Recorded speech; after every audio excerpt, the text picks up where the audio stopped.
Hello, everyone. My name is Angela Hughey. I am the co-founder and president of One Community and One Community Foundation. I'm excited to be the moderator of our final Unity Summit panel. Today's panel is on corporate responsibility and social change. The goal of today's panel is to talk about how important the role corporate responsibility plays in social change and why it matters. And while it might seem counterintuitive, often businesses and business leaders are at the forefront of social change. We know that from a One Community standpoint. With business platforms, they often have the power to affect the discourse and culture and policy through literally corporate actions. Businesses also recognize that that in order to succeed, they need to draw from a large and diverse pool of talent so that they are innovative in problem solving and really creating sustainable solutions and longevity. And the reality is the cost of reducing that talent pool through discrimination against any group, including LGBTQ Arizonans and Americans, is just too high. We have to be inclusive, not exclusive, to succeed in the 21st century.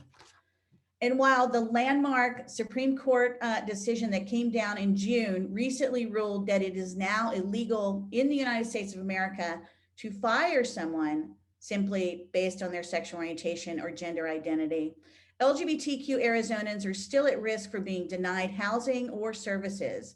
And without a statewide inclusive policy that implies not just to employment, but to housing and public accommodations, we're not in our best positioned situation as a state to create a sustainable future for all Arizonans and to make sure that we're attracting and retaining top talent. We know that inclusive businesses want to operate in locations where their employees have the same protections outside of the workplace as they do within the workplace. And then we are also living in a truly historic intersectional moment that's compelling many of us to confront the systematic racism and prejudice that still exists in our country, maybe within our organizations, and even within ourselves. So with all that being said, I'm very excited to have today's discussion. And I want to kick it off by having our panelists introduce themselves. Christine, I'm looking right at you. So kick us off and tell everyone who you are. Yes, good morning, Angela. Thank you so much for having me here this morning. I'm Christine Morissette. My pronouns are she and her. I am a senior manager of grant systems and administration for PetSmart Charities during the day and the co-chair of PetSmart's associate resource group that we call it. Employee resource group may be the term that you're familiar with, but the employee resource group for all of PetSmart that works to ensure that LGBTQ plus associates and allies are welcome and celebrated at PetSmart. Thank you, Christine. Jake? Hi, everyone. My name is Jake Clark. I am a senior associate in corporate responsibility for JP Morgan Chase and have the privilege of working both across our grant making and philanthropic priorities, particularly our focus on helping people gain skills and access to employment, as well as working with various parts of our business to ensure that we are making our operations, products, and services as socially impactful as possible. Really excited to be talking about the role of business in social change today. Thank you for being here, Jake. Todd, I'm going to turn it over to you next. Thanks, Angela. Good morning, everyone. My name is Todd Jaramillo, Regional Director with Global Medical Response, locally here known as American Medical Response. We are a global transportation provider within the emergency and non-emergency fields. We work closely with a lot of our partners and allies here. Excited about the opportunity to be part of this panel and working towards social justice and social change. Thank you, Todd. How are you, Thomas? I'm good. Thanks for having me, Angela. Hi, everybody. I'm Thomas Barr, the Executive Director of Local First Arizona. We're a statewide organization representing over 3,200 small businesses across the state, providing a voice and resources for them. And we, many years ago, or several years ago, were the first business to sign the Unity Pledge, and very proud of it. Oh, Tommy, I love that you take us back. We've been doing this and had such a great partnership with Local First for so long. And, you know, what is so amazing about today's panel is the leadership that each and every one of you organizationally have shown as we continue to work towards a state that literally celebrates and respects and protects us all. So I am just absolutely honored to walk beside each and every one of you and your organizations. So let's kick off our questions. Here we go. My first question, and this is for everyone to just kind of, to just come on into the conversation on. Businesses and organizations are increasingly called upon to speak out against social justice. So there we go, Tommy, you started us off, and advocate for social change. Do you, or why do you think it's important for businesses to speak out and get involved in issues of social change? And how do you think the voice of the business community impacts the discourse? Anyone want to get us started?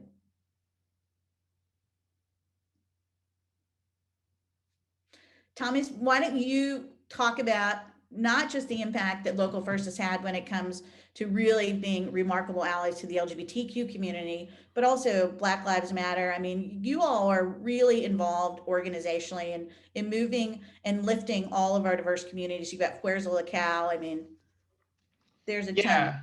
Yeah, there's a ton there. So why is it important for businesses to speak out?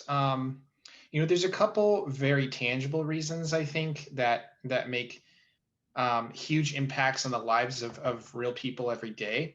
And those are your clients, customers, and employees who are impacted by the opportunity for you as a business leader to step up and get involved in issues of social change. Because you're not just running a business, and you're not just a business that exists. You're a business that impacts people. And the people that work for you, the customers that walk into your door, the clients that you work with, are all connected to these social issues every single day.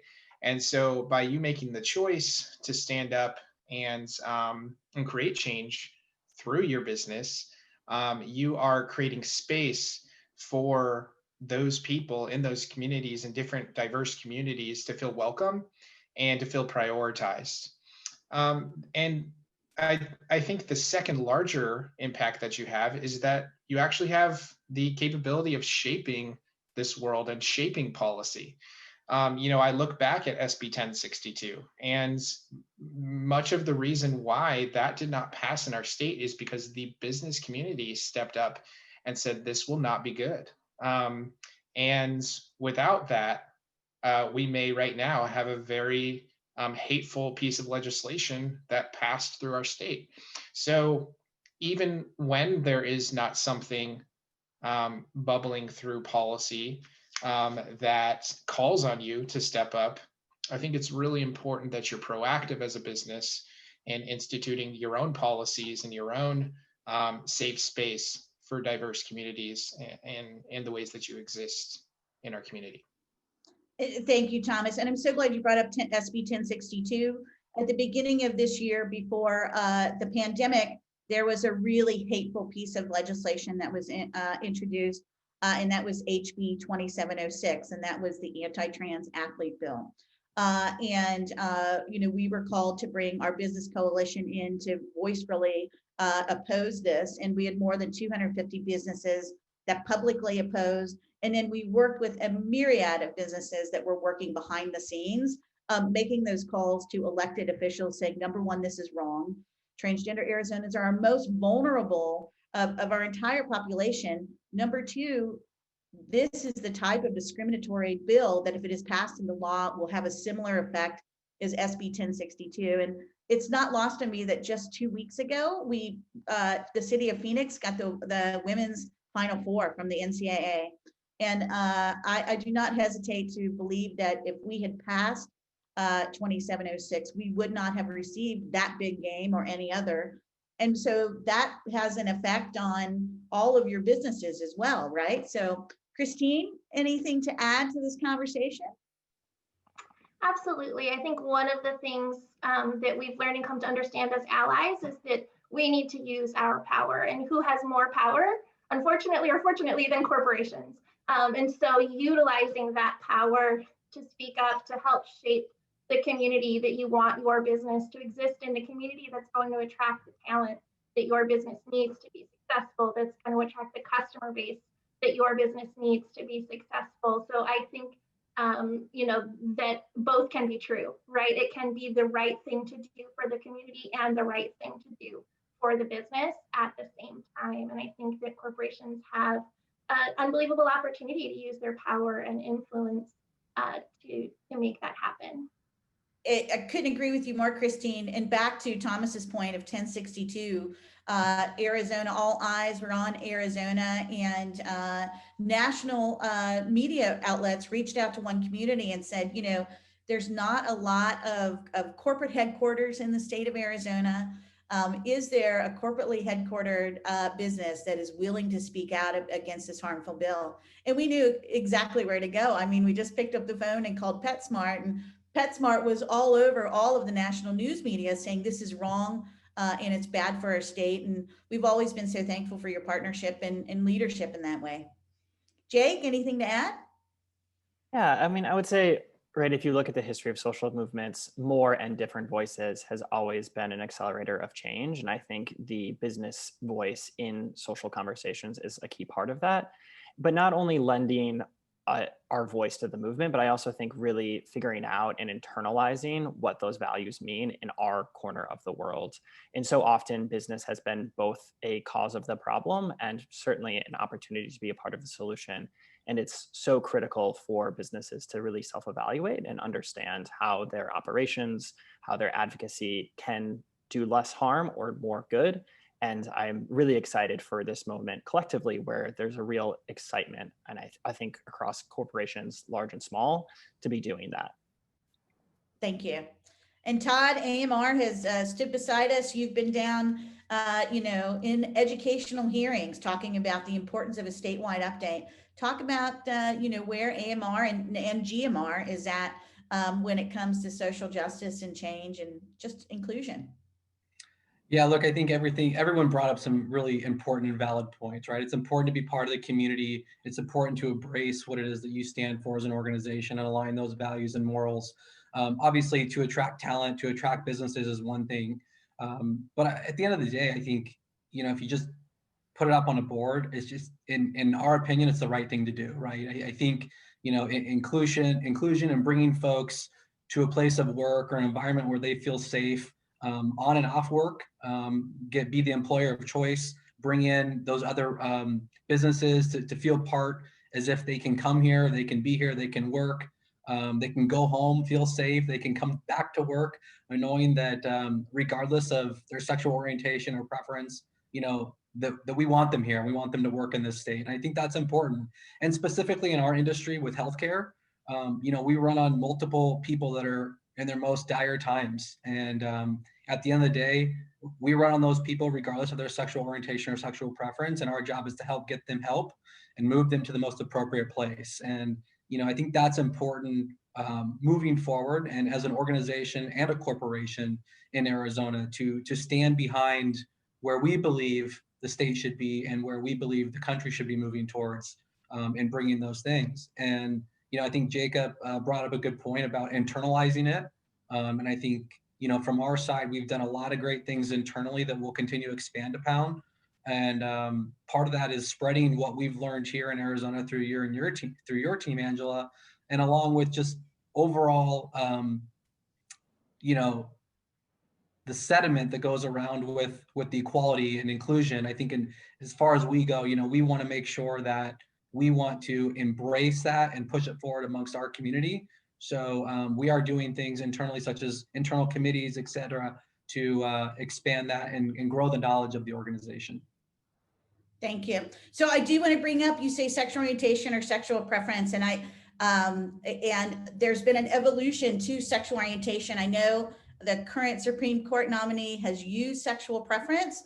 The issue from an LGBTQ standpoint is if it's preference, then it's choice. And our point is that being gay or transgender isn't a choice, it's just who we are. So I know that sometimes well-meaning allies, because this conversation is evolving so much in the words, the terminology sexual preference has recently come up.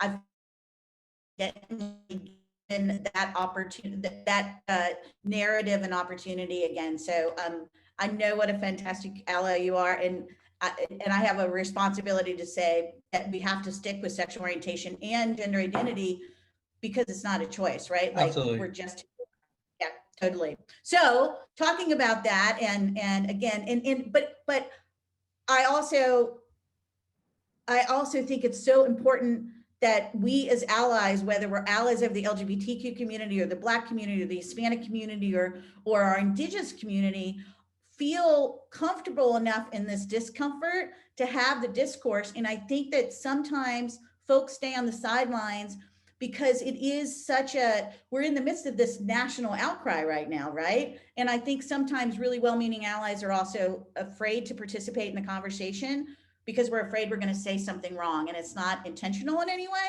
It's just that I think we all have so much more to learn. So in talking about that and talking about this pandemic and the murders of George Floyd and Breonna Taylor and the relatively peaceful protests around our nation and our globe, talk about where you're at organizationally, understanding that we all have to acknowledge that systematic racism exists in our nation, and that we have a responsibility as citizens and in corporate and business and community leaders to take meaningful action. So my question is, organizationally, what are you doing to, I think, continue to move this conversation forward and make sure that you're having the appropriate dialogue? And then internally, what are you doing internally? And then outwardly, have any of your organizations decided to make, really important statements about what is going on and where you stand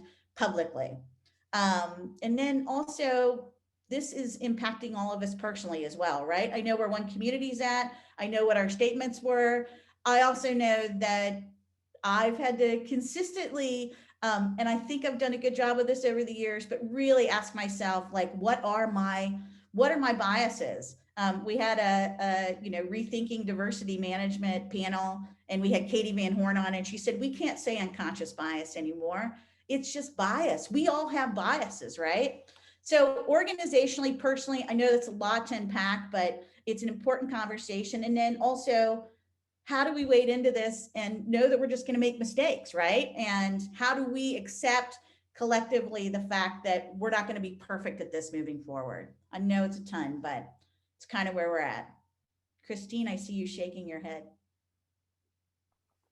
Absolutely. Yeah, I think, as a white person in this time, it has forced me to re-examine my biases and come to understand those, come to dismantle those, come to be an ally for the Black community, for everyone in the BIPOC community that, really has been at the forefront of what systemic racism looks like in this country for 400 years. And so I'm proud that as a corporation, PetSmart came out and made a very public statement that our CEO came and said, we must say Black Lives Matter until it is no longer necessary.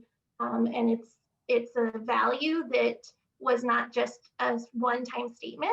It's being turned into action within our company. So we are looking at our recruiting practices, bringing in more diverse recruiting partners, looking at training around hiring to eliminate bias, looking at the data that we have available to us to understand the current diversity of our workforce, but understanding that there's limitations in the data that we have. We need better tools so more folks can self-identify in more ways. We know that diversity is intersectional and that folks identify across a broad spectrum, and our systems need to catch up to that so that we can put better data in front of our leaders so they can make better decisions. In terms of leadership, it's now part of the talent conversation at our highest level of the organization that they have diversity metrics. So they literally cannot succeed in their job if they are not centering diversity in their day-to-day work. That's part of the metric that they're being measured on. We started in 2018, a path towards what we call belonging, right? Past diversity, past inclusion. This is about everybody being their authentic self at PetSmart. And part of that was the creation of a Diversity Action Council, which has now doubled in size, and not because of some mandate. It's doubled in size because our senior leaders are clamoring to be a part of that work. to help drive that. But it can't only happen at the top of the organization. It needs to happen all throughout. So the other thing that we've received is an emphasis as leaders and associates within the organization to facilitate tough conversations, to get uncomfortable, to understand where our fellow colleagues are coming from, to understand our own biases, and to know that this work probably doesn't ever end, that we have to continue to have these conversations and strive to be better. Thank you, Christine. Jake?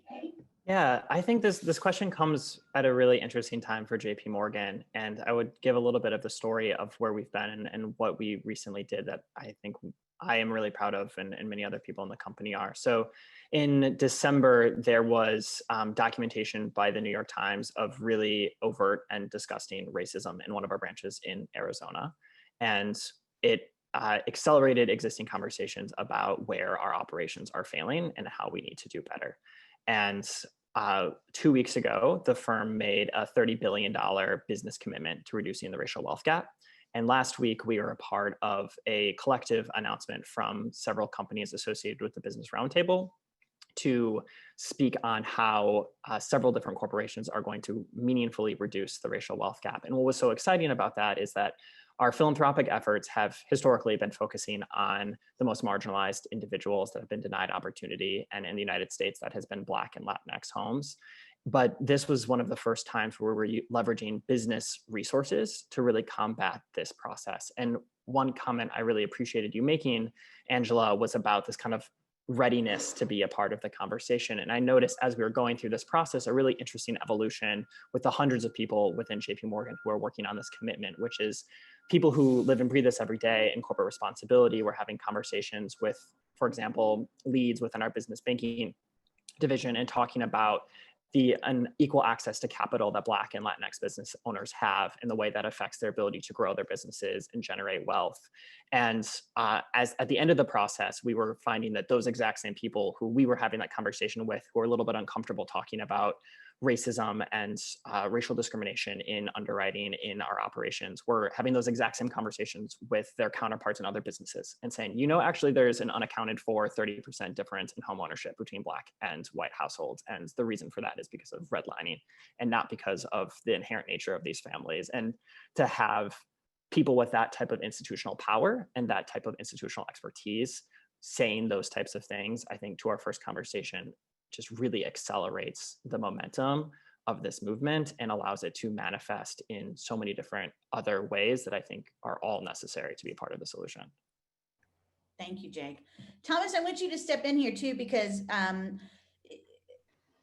it's so fascinating. We had a young leader that we were working with that did some training for us who was fantastic, very gifted, but then came to us in the midst of all of this and said, you know, you work with the business community, and I think the business community is part of the problem. And so while I love one community, and I personally really care for you and your team, I think that you are working with the group that is the problem. And so I don't believe in the work that you're doing because you're working to help businesses become more inclusive. And Tommy, I know that, you know, you represent the local business community too. And how do we find that, how do we balance these scales between the empowering local businesses and our local communities, and then the importance of national and global businesses, which we have on the panel, right? How do we walk through this and find ways to partner, and while we're, you know, walking through this just really remarkable moment?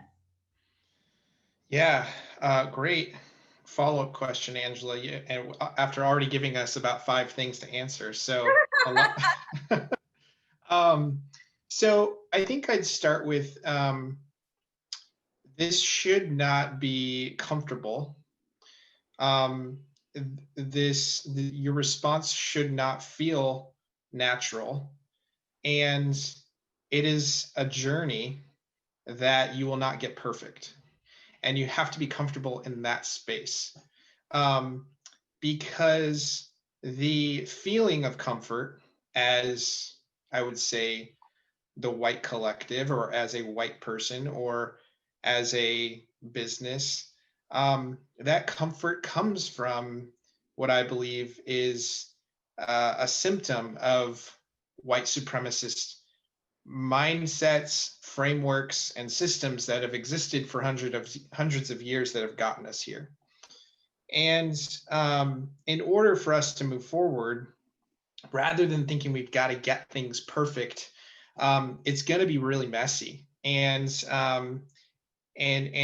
we've got to have a commitment to naming our biases and naming that as white people, we've actually benefited for years from racist systems that has actually made us more comfortable, right?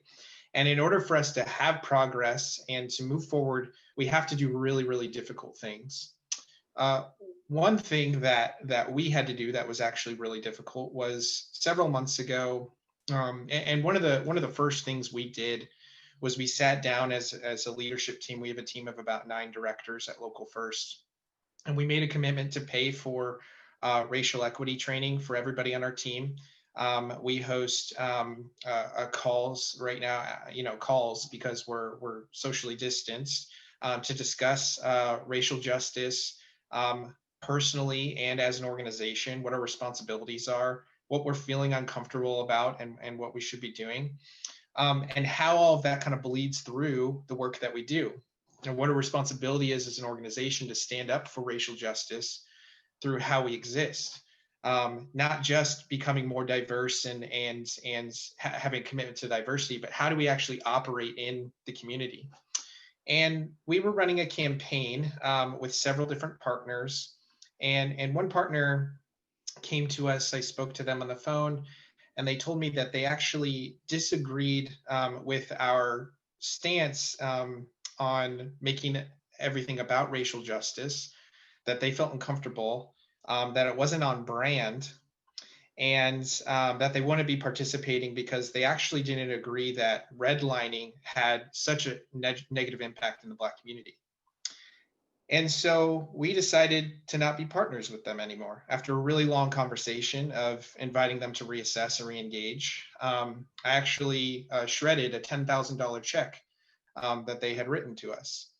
And through a pandemic, that was a hard check to shred as a nonprofit organization, as you could imagine.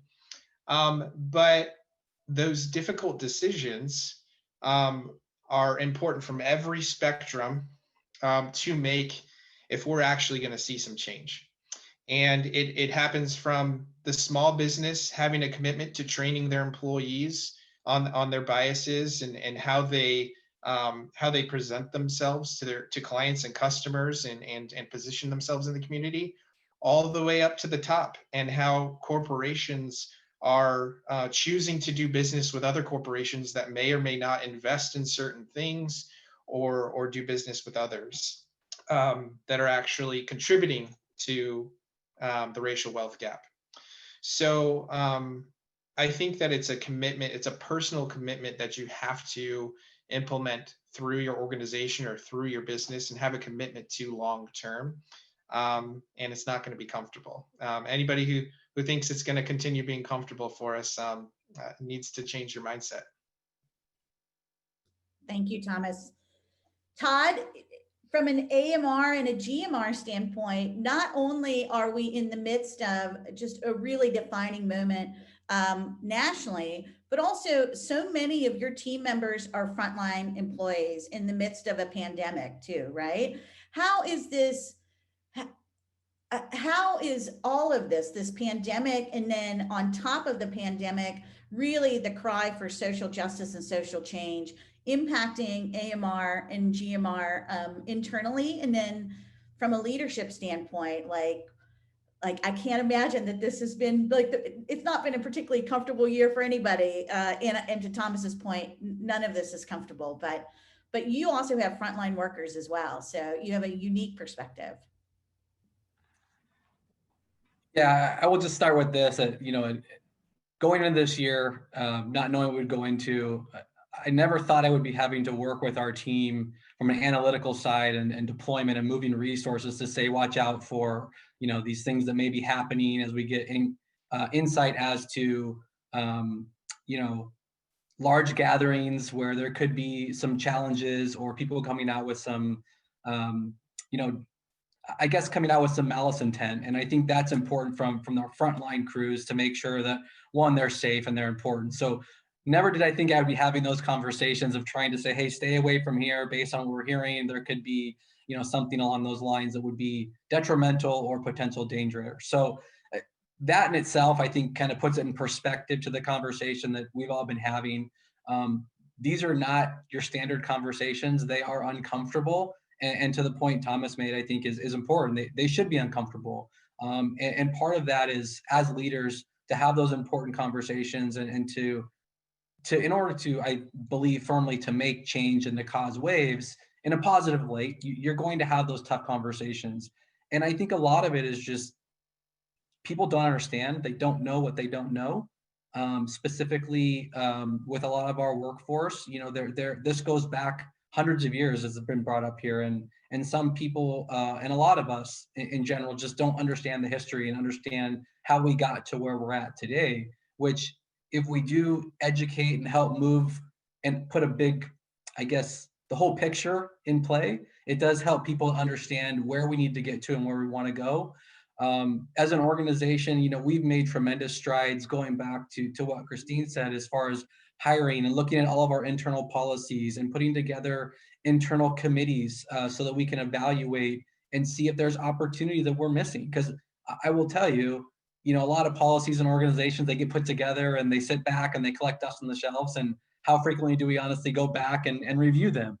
And so a positive, if you can take from this, is the fact that it's encouraged us to go back and review and look at how we do things and how our internal policies and structures with hiring and diversifying and learning that there's so much more out there from a workforce that we may not even have yet. And I think it's important to bring those people in, hear their voices, and then also getting your employees to be engaged and have those conversations with each other and help to explain and show and illustrate the differences that go on that everyone works with every single day. I think putting those internal teams together has really allowed for our team to collaborate more efficiently and effectively, not just internally, but externally with our stakeholders. And that's something we're going to continue to do as an organization.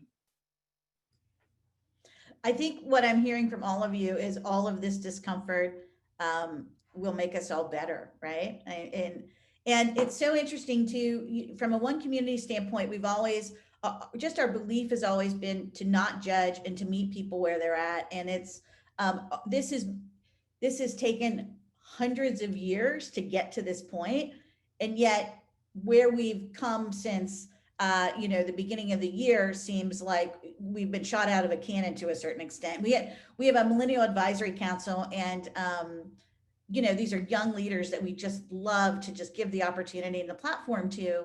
And we had a whole conversation about the acronym BIPOC and the reality that we can't make assumptions that people understand what BIPOC means, just like we can't make assumptions that people know what the acronym LGBTQ means, right? And then we have to create welcoming opportunities so that people have that opportunity to educate and I think to really bring down their barriers so that we can all really move forward. So I have an interesting Q&A, or we've got an interesting comment rather, that kind of lends itself to my next question. Here's the comment that I want to read to all of you.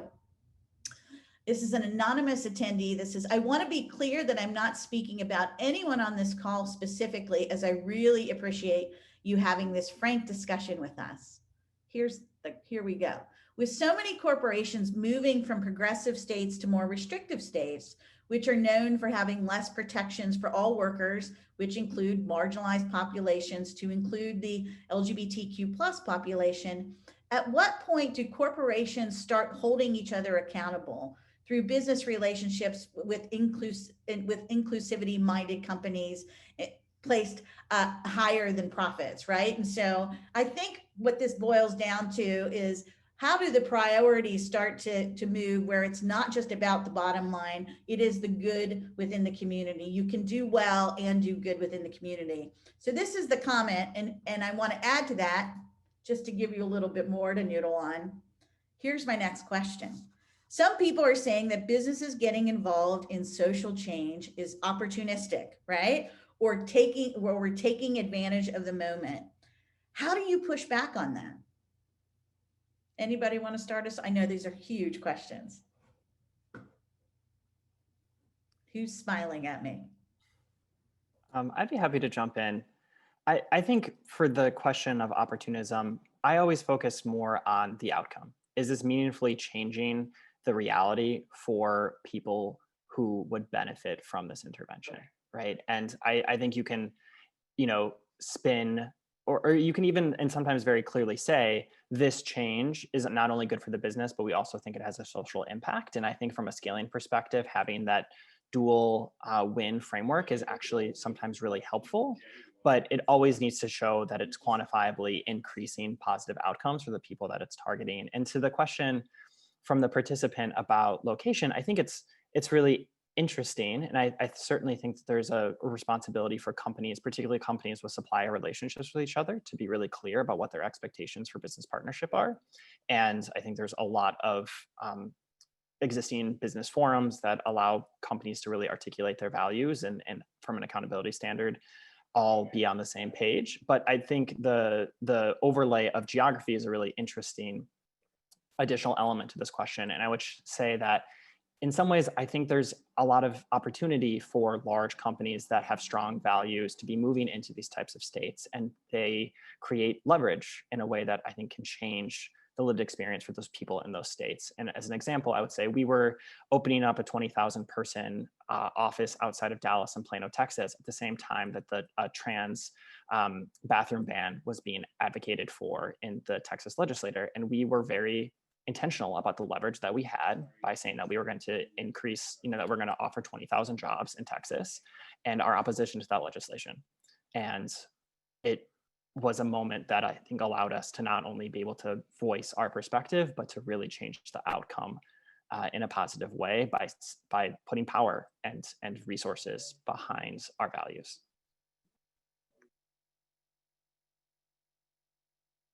Jake, a follow-up. So if I'm hearing you correctly, an anti-trans bill in Texas, and you were moving 20,000 employees in, and it seems like JP Morgan Chase came out against a really bad, harmful bill. But did you put on hold the move in with your employees, or did you say or did you say we're coming in with our employees and we're also really, really against this? I don't know if I can speak to the specific negotiations, but they were happening at the same time. And I think we were very clear about the type of environment we wanted to be growing in, right? And to say that if we want to keep growing our presence in this state because we think you have a great workforce and because we think you have a good business climate and all of these other positive elements to the climate in Texas, you can't be doing this. Stop being mean to people. I think that should just be everyone's mantra. Be nice, right? Christine, anything you want to add? Yeah, I'll take the comment that we received first. Our CEO is part of a diversity council across the retail industry. So it is something that we value, not just, in creating influence in our own community here where we're headquartered in Arizona, but we have 50,000 associates across North America, across the United States, across Canada, and Puerto Rico. And so it's important that we have influence everywhere, that we have a PetSmart associate that's going to be impacted by what's happening in that area. And so I do think we cannot retreat from corners of the world that are not doing the right thing, but we can have influence in those areas, much like Jacob was talking about, saying, we're going to bring in 20,000 employees, but we do not support this anti-transgender piece of legislation.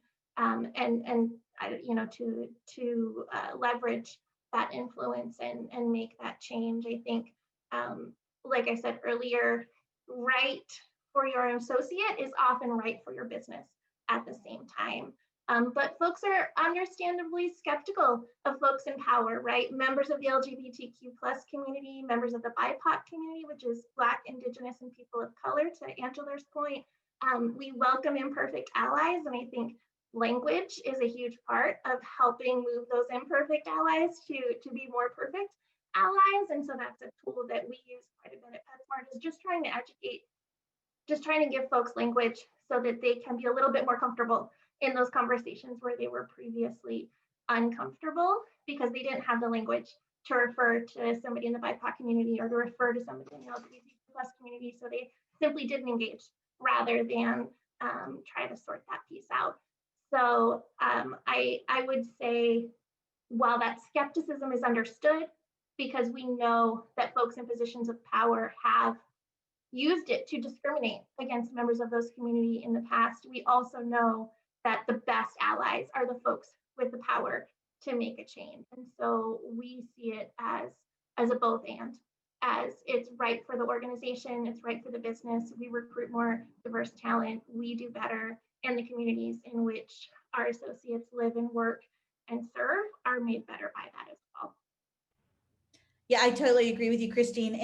And I think that the whole conversation in so many ways is about all of us being allies, right? And walking alongside our allies and educating and giving our allies the not just the education, but the empowerment to get to a place where they are comfortable being uncomfortable. I talk so often about, you know, so many of our leaders that speak on platforms, not just like this, but at the Capitol and, you know, when we're holding press conferences, introducing inclusive bills, and when we need op-eds written. And we just look at it always as an opportunity.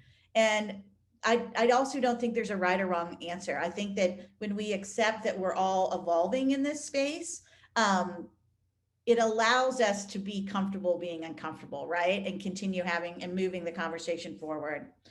Todd, I know that, you know, from an AMR standpoint, GMR standpoint, you're involved. You've spoke at the Capitol, and you know, don't shy away. How do you push back?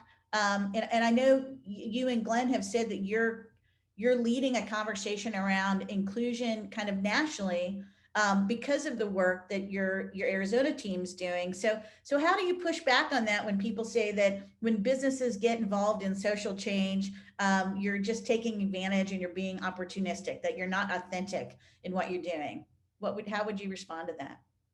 You know, it's a great question. And I think, you know, we occupy 43 different states across the country currently. So to the point made, there are different markets, different areas that have their own challenges that we have to work through. I think continuing to educate and continue to have the hard conversations, but really, you know, it's trying to align with the partners that want to grow, want to be part of the overall strategic plan of where we think this organization and organizations across the country need to go. And I think, you know, having those conversations with them, explaining and trying to have the language, I believe, as Christine said, you know, that's a tough thing to do. And this is new to a lot of folks. And maybe it hasn't been presented in the fashion in which we're trying to get to. And I think having those conversations to get them to understand that, you know, not only is this good for business, but it's good for your employees, the morale, it's good for everything surrounding in the community. You know, help me understand and weigh the pros and cons, and we can walk through those and talk through, you know, various sides, because part of that is hearing their side of it and coming back with a dialogue to say, well, if we did this, then that. Now, if we implement this or work towards this, help me understand how that's going to impact you, because here's how we're seeing it. And here's the benefits that we're seeing. And really, in all fairness, it's having that conversation and getting them to understand that, you know, there's more out there than what we know.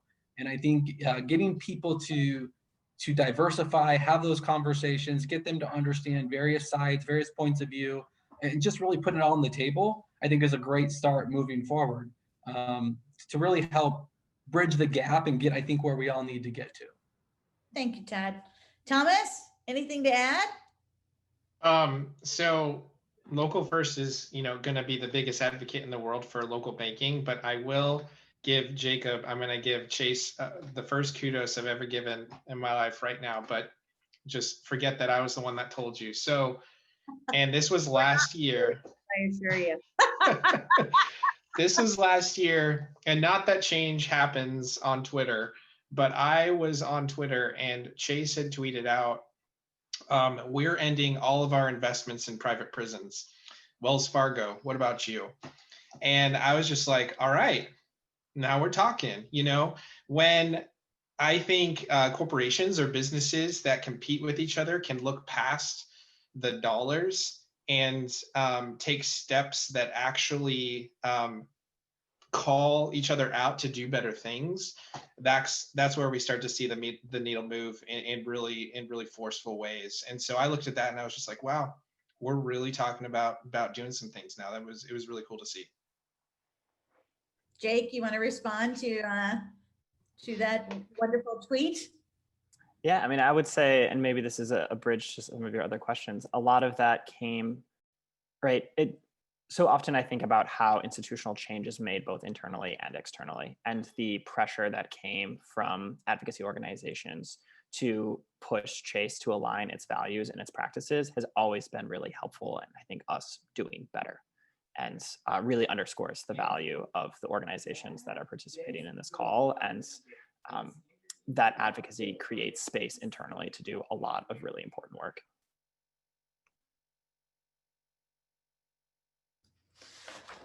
Okay, well, let's get LGBTQ plus specific. So with this summer's US Supreme Court ruling, it's now against the law in our nation to discriminate against a person based on their sexual orientation or gender identity in employment nationwide, right? Landmark decision from the US Supreme Court.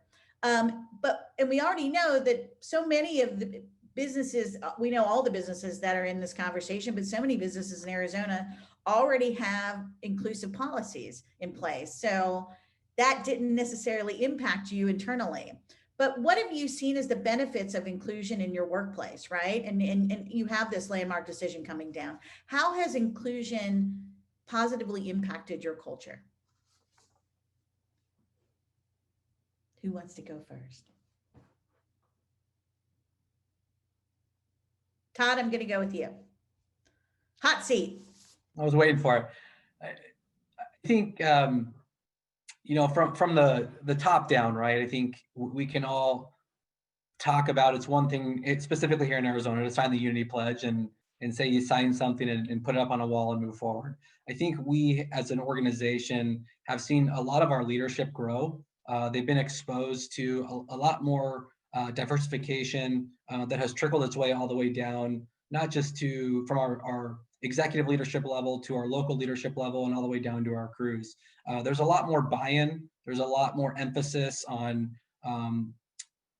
feeling as if they want to come to work. We're noticing people that not only come to work, but they stay late, which is really interesting in our industry. People typically want to do their shift and go home, and I get it because they run into some tough things. But they'll come in early, they'll stay late. It promotes a lot more gathering, a lot more communication, and it's really helped from our side in our line of business as well is the communication amongst themselves, and whether that's helped from a you know, their own beliefs or values, but also from a PTSD side of the house that it's worked on our side from the traumatic things that our employees see every day. And I think it's just allowed them to become more closely knit, work more together as a team. And when you're talking about, you know, roughly 1,800 folks within the state of Arizona, that's a pretty big group of organization of people to work together. And I think we're starting to see that a lot more benefits, you know, things we've done. We've actually just recently, Angela, as you're aware, we've wrapped one of our ambulances that actually became a topic of discussion yesterday, where two crews were fighting over it because they both wanted to drive it. So it was a very positive thing. And I think, you know, things of those nature that we're doing, we're involved, we're getting people involved in external community events associated with LGBTQ, along with what we're trying to do, as I mentioned, across the state and globally with our organization, and lead the rest of our organization with 3,600 clinicians across the country to really take the lead and take the seat. But, you know, everything we've stepped back and look at, and I said, you know, put the pros and the cons up and how it all works together. It's hard for us at this point to see a con, and it's been well received. A lot of our internal and external public partners, whether it be the Arizona Diamondbacks, some of our health systems, they're all on board. And I think it just bridges and builds open dialogue and open communication to really enhance everything here in the state. So we've been nothing but pleased and continue to see growth for it. So to boil down all of that deep dive, inclusion has been really good for AMR. It's been Yeah. fantastic, and we wouldn't have it any other way. That's what we like to say. We're like, by the way, doing what's right is really, really good business too. Christine, PetSmart's been doing this for a long time. How has inclusion positively impacted PetSmart? Yeah, absolutely. And I think, you started speaking to the policy angle, and I think those policies are just foundational, right? They're crucial and critical, but they're foundational. It's how does that translate to an associate's lived experience every day, to the interactions that they're having with their, colleagues, with their leader. That's going to form their impression of the culture and their experience with the organization. And so what we've seen by driving this emphasis in inclusion, in belonging, is that we're attracting more diverse talent, that we're not just attracting them, but we're giving them the space to be their authentic selves when they come into work, to bring their LGBTQ plus identity, to bring their BIPOC identity, to bring their socioeconomic background to the table. And that makes our product better, that makes our customer experience better, that makes our business stronger when folks can bring all of those experiences to problem solving, to conversations, to innovation, because people of different backgrounds and experiences are at the table.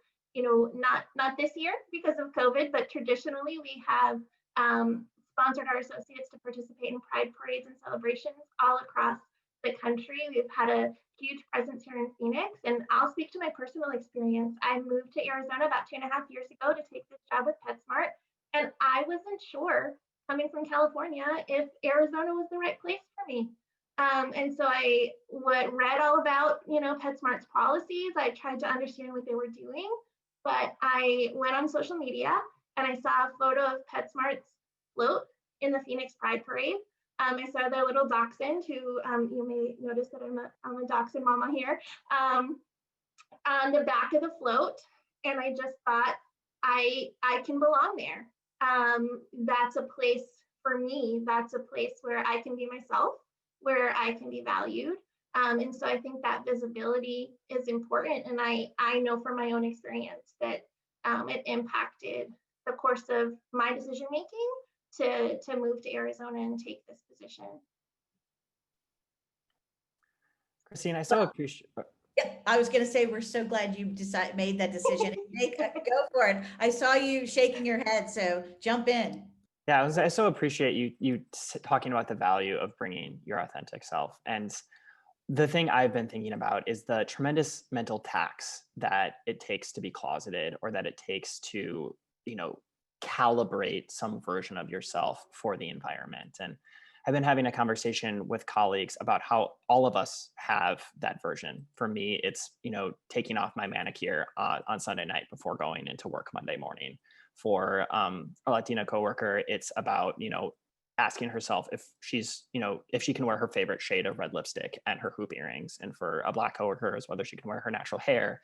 And all of us are spending mental time and energy trying to figure out what is the most palatable version of ourselves, and are, as a result, wasting brain space and energy that could be dedicated to just being better at our jobs. And I think, as sort of a pact, we've all said that, like, I'm going to live the truest version of myself, and by doing that, create space for you to do the same thing. And we can sort of get rid of this conversation about what is the right way to present, and allow each of us to just be ourselves and allow our work to speak for itself. Thank you, Jay. Thomas, you want to add anything? Yeah, I think I'd just say that if you're not being proactive about inclusivity and for the LGBTQ community as a business, you're missing out on a whole hell of a lot of talent and perspectives that can actually better your business and your partnerships with others. And so by creating a safe space, an environment where the LGBTQ community feels that they can be their authentic selves and can just be, without having to think about whether or not they're going to be accepted or discriminated against. If you're not doing that already, you're really missing out on creating the space for diverse perspectives and ideas and contributions to your organization or your business in really positive, impactful ways. And so I think at every level, being proactive about it is really necessary. So, and you've literally teed up my final question, being proactive about being inclusive, right? There's a reality that Arizona is one of 27 states where we are not LGBTQ inclusive from a policy standpoint. You have this landmark Supreme Court decision that came down in June, which gives equal treatment in employment for LGBTQ Americans, but still in housing and public accommodations, it is not illegal in 60% of the state to deny service or to discriminate. So number one, that's wrong, right? We should be a state that doesn't just say hashtag open to all, but is truly open and welcoming to everyone. And we should have equal treatment and policies in place. From you should be participating more. And this is what I think makes this year so interesting to me, is we are seeing the business community more and more kind of get off the sidewalk, right? Or to Jake's point, the business community is coming out in support of inclusion and against bad legislation as well. What would you say to organizations that maybe aren't quite there yet? They're still on the sidelines. They're like, we typically don't get involved in social justice. What we've done from a One Community standpoint, we've said everything is about social responsibility and sustainability. And if you're discriminating against one, you've not created an equal platform or an equitable platform for all, and that impacts all Arizonans, right? So doing what's right really is good business. But what's your advice for those businesses and organizations that just aren't quite there yet? How do you meet them where they're at and help them move along alongside of you and help us lead this? Tommy, you're shaking your head, so you're first. Well, I guess I'll answer it like this. When people ask me why I do this work, it's not just because I'm passionate about it.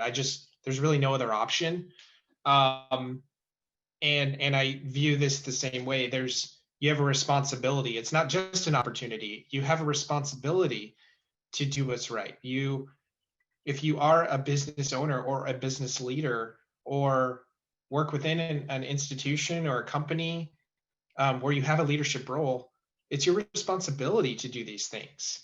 And, let's say in 40 years, you're looking back at your life and you're wondering if you did absolutely everything you could to advance social justice. You need to answer that to anybody who's asking you with absolutely.